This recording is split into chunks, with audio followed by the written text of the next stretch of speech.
Good morning, everybody. That nice frosty morning. Today we're going to talk about something a little more somber than normally do. We're going to talk about the young YouTuber who tragically lost his life during a freak blizzard up in around Sweden. So stick with me, guys. We'll break out a few knives here, carve around on some wood, and we'll talk about that. All right, guys. Just today I grabbed some simple stuff. Got a Kershaw here. Don't exactly remember where I even got this at or when. Let's see. This is 2019 WM. It's patented, made in China. Though I really wish that wasn't serrated. This actually has been a good knife. I used to keep this on the desk. I whittled a lot of wood with it, opened a lot of letters and stuff with it. It's held its edge good. And this is a Gerber, and this thing came in a small kit, one of them cheap Christmas deals at Walmart. So I think it came with like 3 or 4 different knives in it. And this one I got at an old kind of like an antique shop. It's a New Holland Barlow. I'm not sure how old the knife is, but it definitely has got some age on it. And there's something on the stamp, the tang stamp down here, that I can't quite make out.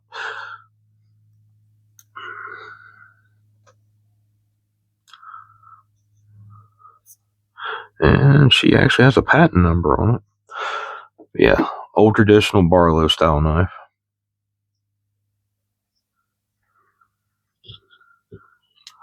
Okay, guys, like I said, I only did a little bit of research on this because most of any real facts and stuff, it's just been kind of pieced together. And there's not a whole lot out there. But 22-year-old fella up there, yeah, he was up camping in the Lapland area up there, which is they're pretty well, known for their brutal winters up there and up in the Lapland area. But he was a camping, and I guess a freak blizzard kind of flew in on him. I said the young man's 22 years old. From what I understood, he died it was about a day's hike from the vehicle he'd brought in, and they'd found him dead. He was en route, I guess, trying to make it to safety to this vehicle. Of course, he obviously didn't make it. They found him with a broken nose. His legs were frozen. His hands weren't, but his legs were. And apparently he'd been able to send a video message to a friend, and also he was able to contact his grandma. And, he was quite concerned about the snow. And at one point, he was talking about he got, I guess, where the wind was blowing so hard with that blizzard and the heavy snow coming in, I guess it even got built in the pockets of his jacket, got down in his boots. The elements were very much against that young man. So, if I'm not mistaken, if the information I got was correct, he'd been able to actually get a message out to an emergency service up there in Sweden.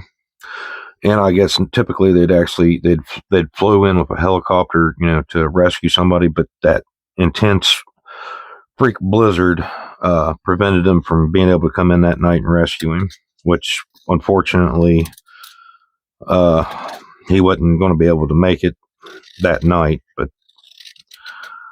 like I said, the broken nose is just speculation. We can just assume that he fell and face planted somewhere, and that's what caused the broken nose. But being that his legs were fairly well frozen, and hypothermia obviously was absolutely a thing right there, which probably absolutely destroyed his judgment.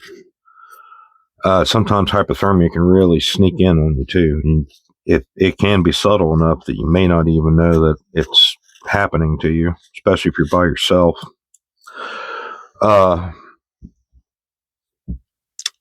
I think, yeah, about 2 a.m. is when he sent the emergency uh, signal out to that rescue system they got over there. And when they found him, his backpack was full of snow. Uh, and I think he had it like he still was in his coat pockets and everything. Where, like I said, the wind was blowing so hard, any pockets he had, was getting flopped open and just packed full of snow from the intensity of the blizzard. So, I mean, that's quite a tragedy because at that very young age, that's just an absolute shame. Let's work these serrated parts here. Not a big fan of serrations, but they actually seem to have done them pretty decent on this Kershaw here. They're actually fairly sharp and they're not too big. Because I've noticed if you make knives that have serrations, if they're too deep, too big, they don't work near as well. But that one's actually quite sharp, and you can shred up wood pretty good with it. But yeah, for the name of his channel was Storm Outdoorsy. He does a lot of camping. It wasn't a very big channel. And I think he is, just a young man, aspiring maybe someday to have a large and successful YouTube channel. Like a lot of us, it's kind of a thing that would be absolutely wonderful, if you could do something you love like that and it actually make you enough money to make a living at it. And starting young, it's actually a good idea. We can get a lot of years under your belt, but that there's no question that anytime that you go out into the wilderness to do anything, whether it's camping, hunting, survival, fishing, trapping, you name it, there's always that chance that things can go horribly wrong. And even if you're someone that's got a lot of experience, you still can find yourself at the mercy of Mother Nature. And it's a simple fact, Mother Nature has no mercy. It is what it is, quite literally. It's just either you're able to conform and adapt with it, or in some cases, there's a pretty good probability you may perish. So, thoughts and prayers definitely go out to the young man and his family. Hopefully that young man's resting in peace right now. So I hate to hear that, I mean, I never knew the person or anything, but, being that someone who was, kind of doing the same things that you're interested in and being the YouTube community as it is, I know it's different for a lot of people, but, you kind of feel, small connection to someone like that. They were out there trying to do what they could do, something that they loved, and hopefully teaching somebody something useful in the process. Switch over this Gerber. Now this didn't come with a very, very sharp edge, and I don't think I've really done anything with it. It's pretty lightweight.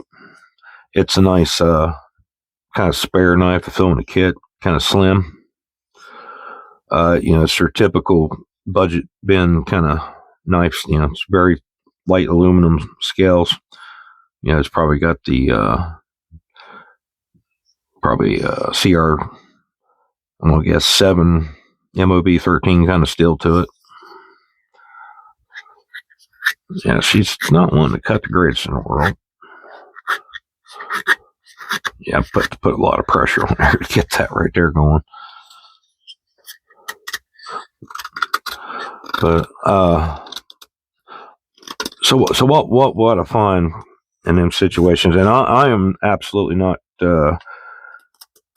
going to be where I can say it maybe a critique is absolutely not a being judgmental, because like I said, things can happen to any single one of us out there, because every time, even the best of trained people with the most experience, you roll the dice, but I would like to think that he would be all right if us examining what happened and learning what we could about what happened to make other people safer. So, as I say, let's talk about what could we do to not get ourselves in that situation and suffer the same fate. Like I said, it's not a criticism.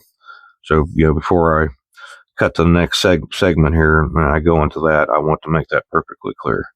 This is not a slam towards that young man whatsoever. It's like, the ultimate sacrifice he made can teach us something incredibly important. So, if nothing else, that's what I'd like to take from the tragedy that happened. This Barlow actually came quite sharp. It's a very thin, slicey stalk. And like I said, I don't know. I wish I could actually see this colonial something. USA.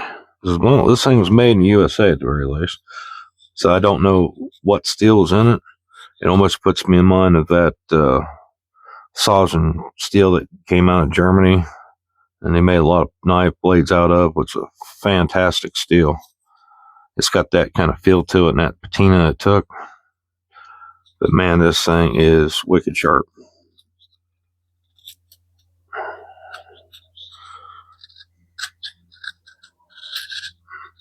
All right, now then. So we can confer that the greatest issue that happened was the young man had gotten himself wet. The wet, heavy snow and that blizzard. He got snow down in his boots. He was wet. Now there's some. I don't know the full extent of the kit he took. Like I said, he usually does camping videos, so I can say that I'm assuming he had some basic stuff like a light tent, sleeping bag, and maybe something to boil water in, some fire lighting gear and stuff. If I could have, I would have loved to be able to found a listing of the loadout he took with him. Now let me I'll say this before I get going. Now he had been in a very, very powerful blizzard. Apparently, this I did see some mention of it maybe being kind of like a record-breaking kind of blizzard. So understand this. Even sometimes your best preps in a situation like that, it may not matter, because we're talking about Lapland in the dead of winter in a record-breaking blizzard. I mean, that's something very, very few of us have even remotely dealt with. I mean, that's another part of why I'm saying this. This is absolutely no criticism, but we're going over the basics of survival. We're talking about your core temperature, and of course, he got hypothermic. He couldn't get himself dry again, and that allowed, obviously, the hypothermia to kick in. Obviously, since his legs were frozen, frostbite would have been an absolute guarantee if he'd survived. He may have lost both of his legs. So always, if you're going to be out in a wintry environment and you're going to be far enough away from, a place of safety, like, an actual good proper base camp or, a house, a dwelling, we're going to be out in the middle of nowhere, taking enough provisions, and that includes backup clothing to change out of in case you do get wet, and making sure you have, like I said, the layers. Like today, you got up this morning, it was like 20 degrees. It's warmed up to low 30s right now. Right now, I mean, I'm comfortable with a t-shirt and this thin green shirt here, but I'm not out in the middle of the woods. Like I could pop my head outside this outhouse here and look over there to my house. It's like 30 yards away from me. So I'm not out here in full winter gear. Now, if I'm out in the middle of nowhere, your basic gear that you got on you, and I think it's so important, it's that what you have on your person.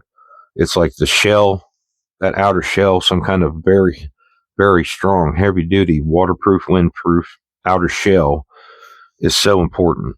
And don't get it wrong, you don't want to be out there hiking around and get super wet and covered in sweat, because that'll defeat the purpose, because that's liquid, it freezes, you'll chill down super quick. That's why the layering thing's so important. But ultimately, there's a time when you got to stop, and you can't always make a fire. And I'm going to say that because you can imagine trying to have a fire going in that situation he was in. A blizzard that was record breaking. I'm thinking the winds was over 70 some miles per hour, and the brutal cold that it just was, without even considering what that wind chill was like. And take this into consideration: even if you could have got a fire going before the brunt of that storm hit, what was you going to do to keep that there burning? Because I mean, you're virtually trying to build a campfire inside of a hurricane at that point. You got shearing wind that would just literally take that fire, logs and all, and just spread it across the hillside on you. Now, trying to find some depression, if there was enough snow there to try to build up a mound, heavy stones would have been your best bet if you could have actually got them out of the ground, which probably were frozen into the ground. You see where I'm getting with this? Making a shelter to actually withstand that kind of a storm and keep a fire going, it's easier said than done. Unless you just happen to have been in a spot that had a lot of resources that you would need to do that with. It's, like I said, it's so easy to say, oh, you can, what do they call that? Couch quarterback, keyboard warrior scenarios on that. But, unless you're someone who's actually been out in those situations and have been exposed to harsh weather, I'm not talking just uncomfortable weather. I'm talking very harsh weather, like very bad snowstorms, rainstorms in general. Been out there trying to make things happen in it, like fires and shelters and stuff. I said a professional, an expert, can make a lot of things look real easy. And there is a bit of luck involved in some of that too. So I just, keeping in mind that, as they say, it was a perfect storm of things that kind of came together. I mean, I dare say there could have been some people that could have made it through that, and that's neither here nor there. But one thing, like I said, now that cold though, even if you had a good proper clothing system on, plus like a really long, thick, like Gore-Tex kind of poncho deal. The only other way I think you might have survived that, you find a place to hunker down, maybe get some trees to your back, right up against a tree, and then bunker down into that waterproof and windproof outer shell. And hopefully, if anything, you had several body warmers and in them packs, 12, 10-hour packs of those warmers. You could have put those in key locations under your armpit, on your chest, had the toe warmers to stick in your boots, some of the hand warmers to slide down in your gloves. That way you can keep your appendages hopefully from frostbite and your core temperature from dropping. Outside that, I mean, unless you were just lucky enough to find a cabin somewhere. But that had been what I would probably have went with if I was going out there for my emergency backup in case I couldn't get fire. It would have been some very large waterproof, windproof outer shell, and probably as long as I could get it, something I could almost, think of like a trench coat, a duster, something that I can, with a hood that I could cinch to cover my hood, my head, my face, long sleeves, good thick wool gloves, and maybe some kind of rubberized gloves to slide over them, keep them from getting wet. And an extra pair of heavy duty wool socks that I wouldn't put on until I'm ready to, hunker down and rest where I'm not moving and sweating. Because you don't want to put like a whole bunch of socks and stuff on, or thick, heavy socks that make your feet sweat while you're out there walking around and hiking, because your feet will sweat. And what you want to do is carry a thinner sock and have boots a size too big, so you got some wiggle room for your feet, good circulation, and room for a little bit of evaporation of your sweat. And then when you're done moving around, that's when you want to, take like the thick, heavy duty, fuzzy wool sock kind of deal, slide that on. And like I said, hopefully, if you were prepared for not being able to have a fire and a shelter that could withstand that, nothing else, like I said, that proper clothing and that your outer shell, right along with some good proper hand warmers, several of them, because you never know how long you might be out there.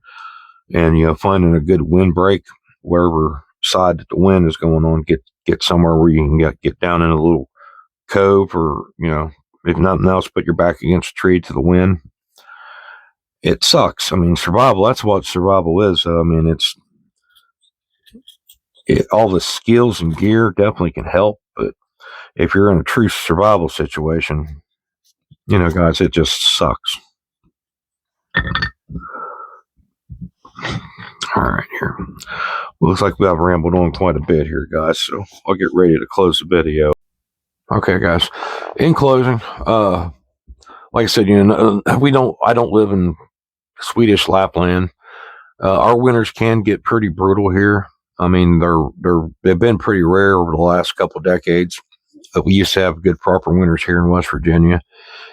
Typically, what we mostly have to worry about is the cold, getting down bitter cold for very long stretches of time.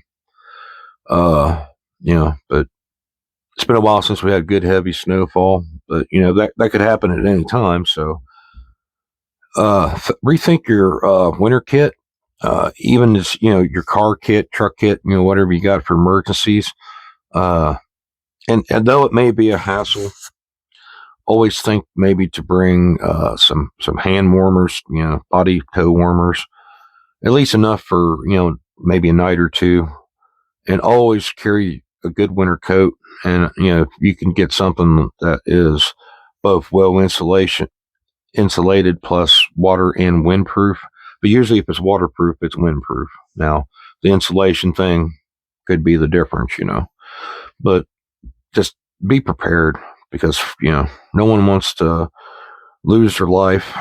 And, I'm not going to say one way is worse than the other, because, dying is dying. But it's real tragic when someone that young passes. Dying in itself, it's a thing. It is tragic to lose anybody. But, especially someone that young and who had that much, love of the outdoors. And like I said, feel a little bit of connection to someone like that. And I really, really hate to see that happen. So always check your weather, especially, if you're going out to do something out in the woods or in camping or whatever. But just in general, check your weather.